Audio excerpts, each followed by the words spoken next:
6 বছরের শিশু কন্যাকে ধর্ষণের খবরে মৃত্যুর কোলে ঢলে পড়লেন অসুস্থ দিনমজুর বাবা।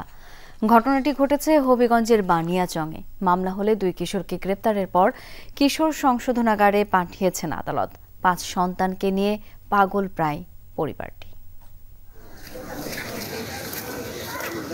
6 বছরের শিশুকন্যাকে ধর্ষণের শোক সহ্য করতে পারেননি হবিগঞ্জ বানিয়াচংয়ের দিনমজুর বাবা।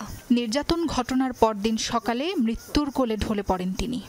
কালকেও ভালোই আছে, বালা মারছে খাইছে। তখন যখন বাচ্চার এই ঘটনা শুনছে ওই বেটা যখন দশ খাইয়ে গেছে, শয্যাশায়ী ছিল, আজকে মারা গেছে। এখন আমরা সবাই আসছি মানবিক কারণে তারা দেখতাম আসছি। অসহায় পরিবারটি জানায়, রোববার বিকেলে সমবয়সীদের সাথে খেলছিল 6 বছরের শিশুটি। 10 টাকা দেওয়ার প্রলোভনে তাকে বাড়ির কাছের ঝোপের আড়ালে নিয়ে যায় গ্রামের 2 কিশোর। শিশুর চিৎকারে স্থানীয়রা এগিয়ে এলে পালিয়ে যায় 2 জন। উপজেলা স্বাস্থ্য কমপ্লেক্সে নেওয়া হলে তাকে সদর হাসপাতালে পাঠায় চিকিৎসক। পরীক্ষা নিরীক্ষার পর ওই 2 কিশোরের বিরুদ্ধে ধর্ষণের মামলা করে শিশুর নানি।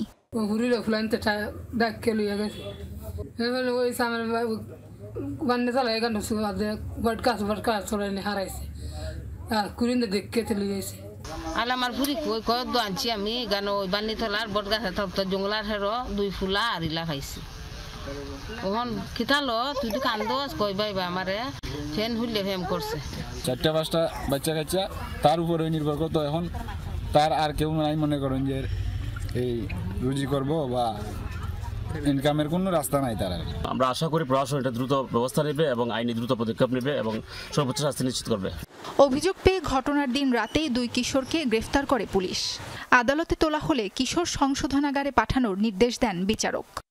আমরা খবর পাইছি 9:30টার দিকে। আমরা 11টার মধ্যে 2জনকে ধরে ফেলছি আর কি।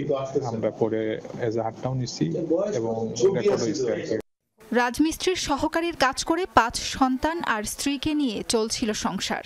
এক হাতে পচন ধরায় কেটে ফেলার পরামর্শ দিয়েছিলেন চিকিৎসকরা।